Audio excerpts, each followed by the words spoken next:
लेना है इस बात का, क्योंकि जिस तरह से 5 दिन का सेशन विधानसभा में चल रहा है, कांग्रेस लगातार घेरती हुई आई है मौजूदा बीजेपी सरकार को, जिसको सिर्फ 6 से 7 महीने हुए हैं। लॉ एंड ऑर्डर सिचुएशन के काफी मुद्दों पर घेरती हुई कांग्रेस नजर आ रही है और इसी मुद्दों पर आज यहाँ पर एक बहुत बड़ा प्रोटेस्ट भी ऐलान किया गया है और उस प्रोटेस्ट में पंडरी के एक पोर्शन से लेकर विधानसभा तक ये जाएगा। ये प्रोटेस्ट एनएसयूआई के बहुत सारे यहाँ पे कार्यकर्ता, कांग्रेस के कार्यकर्ता, काफी सारे प्रोटेस्टर्स, इनफैक्ट 20,000 की तादाद इनकी नजर आती है। उतने सारे प्रोटेस्टर्स यहाँ पर रोड में नजर आ रहे हैं और लगातार ये विधानसभा की ओर बढ़ने की कोशिश कर रहे हैं। भगदड़ यहाँ पर मच रही है, आप देख सकते हैं। पुलिस भी सिचुएशन को कंट्रोल करने की कोशिश कर रही है। नमस्कार, जय जौहर, मेरा नाम सुनी केवल पटेल है और मैं आप सभी का स्वागत करती हूँ आज राउंड अप पर। इस ग्राउंड से रहकर हम आपको यहाँ की सिचुएशन दिखाएंगे।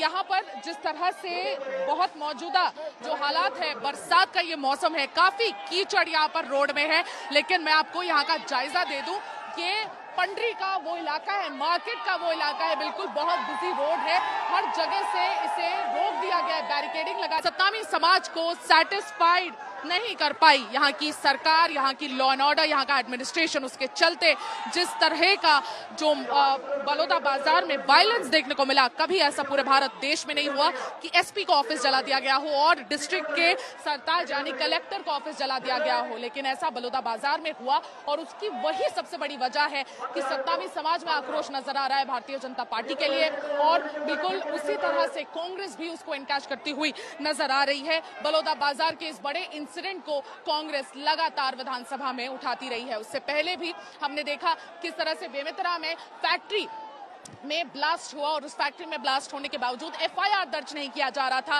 उस एफआईआर को दर्ज करने में भी जो देरी हुई, वो भी कहीं ना कहीं एक बहुत बड़ा लॉ एंड ऑर्डर फेलियर उससे भी नजर आता है। और अलेज्ड मॉब लिंचिंग यानी तथाकथित मॉब लिंचिंग जो हुई 3 मुसलमान लड़कों की आरंग से जो भैंस ट्रांसपोर्ट करके उड़ीसा लेकर जा रहे थे, बलौदा बाजार से खरीदा गया था, माफ कीजिएगा बालोद डिस्ट्रिक्ट से खरीद कर उड़ीसा लेकर जा रहे थे भैंस, और तभी उन पर तथाकथित तौर पर हमला किया गया और उनकी जान चली गई। तो 3 मुस्लिम लड़के जिसे एक मॉब लिंचिंग का पूरा एपिसोड बताया जा रहा है, लेकिन छत्तीसगढ़ पुलिस की चार्जशीट में साफ तौर पर मना कर दिया गया है कि यह मॉब लिंचिंग है। इनफैक्ट छत्तीसगढ़ पुलिस ने कह दिया है कि ये सुसाइड है। उनका पीछा जरूर किया जा रहा था, उनका पीछा जरूर किया जा रहा था उन लोगों द्वारा जो इस सस्पिशन में थे कि गौ तस्करी की जा रही है, गौ मांस तस्करी किया जा रहा है। तो इस सस्पिशन में कुल 10 से 15 लोग लगातार उन 3 लड़कों का पीछा कर रहे थे जब वो कैटल लेके जा रहे थे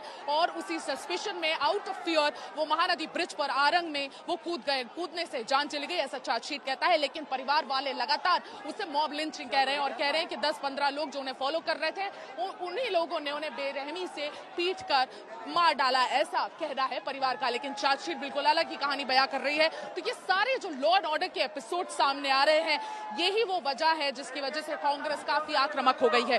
भारतीय जनता पार्टी को अभी 6 महीने ही हुए हैं और उसी दौरान आप देख सकते हैं कि ऑपोजिशन अपना जो स्टैंड है काफी क्लियर कर रहा है कि अगर ऐसे ही सिचुएशन चलती रही तो ऑपोजिशन काफी ऐसे ही सख्त नजर आएगा। ये विजुअल्स हम आपको लगातार दिखा रहे हैं कि उस विजुअल से आपको कांग्रेस का रुख नजर आएगा। आज भी स्टेज शेयर करते करते हमने देखा कि जिस तरह से दीपक बैज मौजूद थे, सचिन पायलट खुद यहाँ पे छत्तीसगढ़ आए इस प्रोटेस्ट को लीड करने के लिए, पूर्व deputy CM TS Singhdeo, Bhupesh Baghel, Charandas Mahant, Mohan Markam जो पूर्व पीसीसी चीफ भी थे, वो सारे लोग यहाँ पर मौजूद थे और पुराने सारे कैबिनेट मिनिस्टर्स जो बिल्कुल अभी बीते हुए रिजीम में ही कैबिनेट मिनिस्टर्स थे, शिव डहरिया, ताम्रध्वज साहू और रविंद्र चौबे, ये सारे लोग मौजूद थे और देवेंद्र यादव भी मौजूद थे। देवेंद्र यादव को लगातार घेरा जा रहा है बलौदा बाजार के इस पूरे इंसिडेंट में। कहा जा रहा है कि वो उस प्रोटेस्ट के दौरान यानी उस वायलेंस के दौरान बलौदा बाजार के डिस्ट्रिक्ट में मौजूद थे, तो इसलिए वो एक विधायक भी है, लेकिन उन्हें कल पूछताछ के लिए बलौदा बाजार लेके जाया गया था। तो जिस तरीके से ये पूरा जो एपिसोड अनफोल्ड हो रहा है, कांग्रेस का ये भी कहना है कि बलौदा बाजार में जिस तरह से जैद खान को तोड़ा गया था, उसके बाद 3 बिहार के लेबर्स को अरेस्ट किया गया था, लेकिन उस पूरे इंसिडेंट से वो बिल्कुल नाखुश थे और इसलिए आए दिन वो दर्ज करा रहे थे अपनी ऑपोजिशन। लेकिन कलेक्टर और एसपी ने जो अब बदल चुके हैं, उन्होंने बिल्कुल इस पूरे एपिसोड को सीरियसली नहीं लिया और उसकी वजह से फिर बलौदा बाजार का जो वायलेंस है वो हमको देखने को मिला, जो अपने आप में अनप्रेसिडेंटेड था, जैसे मैंने कहा। लेकिन अब उसके बाद जो अरेस्ट हो रहा है, सतनामी समाज का ये कहना है कि लगातार उसमें एसपी कलेक्टर अपने दफ्तर छोड़ के भाग गए, इंटेलिजेंस फेलियर हुआ, इतना नुकसान पहली बार हुआ और कांग्रेस के लोगों को आप ब्लेम करके जेल में डाल रहे हैं। तो लॉ एंड ऑर्डर, महंगाई और बेरोजगारी, इन 7 साल में छत्तीसगढ़ की सरकार बिल्कुल फेल हो चुकी है। आज हम सब लोगों ने विधानसभा घेराव का ऐलान किया, हजारों की संख्या में लोग आए हैं, जनता पीड़ित है और बहुत कम होता है कि 7 महीने में सरकार इतनी बदनाम और इनफेक्टिव हो जाए।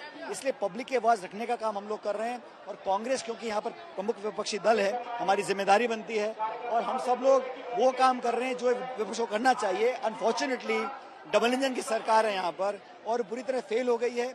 मुझे लगता है कि वो घमंड में, अहंकार में राज कर रहे हैं और जनता की आवाज रखने का काम हमेशा करते रहेंगे। तो बजट में भी जैसे कि आपने कहा कि ऑलरेडी जो ट्रीटमेंट किया जा रहा है ऑपोजिशन रूल स्टेट्स पर, वो काफी नाइंसाफी वाला है। इनफैक्ट कल के बजट में आंध्र प्रदेश और बिहार कहीं ना कहीं वो ही हाईलाइटेड रहा। आपको लगता है कि जैसे तैसे बस बचाने की कोशिश की जा रही है इसको? भाई आप छोड़ दीजिए ऑपोजिशन रूल स्टेट्स को, लेकिन खुद की बीजेपी की सरकार को देख लीजिए। छत्तीसगढ़ को क्या मिला, राजस्थान को क्या मिला, मध्य प्रदेश को क्या मिला। तो ये तो बड़ा क्लियर मैसेज था कि जिन बैसाखियों पर सरकार चल रही है उन बैसाखियों को मजबूत करना है। और हमारा कोई विरोध बिहार के लोगों से नहीं है, आंध्र के लोगों से नहीं है, सबको उनका ड्यू मिलना चाहिए, लेकिन not at the cost of others. आप बाकी सबको बिल्कुल नेग्लेक्ट करें और 1-2 स्टेट्स को सिर्फ पॉलिटिकल कन्वीनियंस के लिए झूठे जुल्मे देकर, फॉल्स एंड हॉलो प्रोमिसेस देकर उन लोगों को प्रभावित करें, मैं उसको गलत मानता हूं। हमारा संघर्ष जारी रहेगा, सदन के अंदर, सदन के बाहर। आज हम सड़कों पर हैं, वॉक करेंगे, घेराव करेंगे, सरकार की नींद खोलने का काम करेंगे। एब्सोल्युटली, काफी लाउड एंड क्लियर ये मैसेज दे दिया गया है कि जिस तरह से कांग्रेस का जो रुख है पार्लियामेंट में भी तेज है, बिल्कुल यहाँ पर भी तेज है। और आप देख सकते हैं कि किस तरह से सचिन पायलट ने भी कह दिया कि बजट में ऑपोजिशन रूल स्टेट्स के साथ नाइंसाफी हुई है। उसी तरह से छत्तीसगढ़ को भी कुछ नहीं मिला, मध्य प्रदेश को कुछ नहीं मिला, राजस्थान को कुछ नहीं मिला और कहीं ना कहीं बैसाखी वाली इस सरकार को बचाने की कोशिश इस बजट में नजर आती है। काफी लाउड एंड क्लियर कांग्रेस का मैसेज।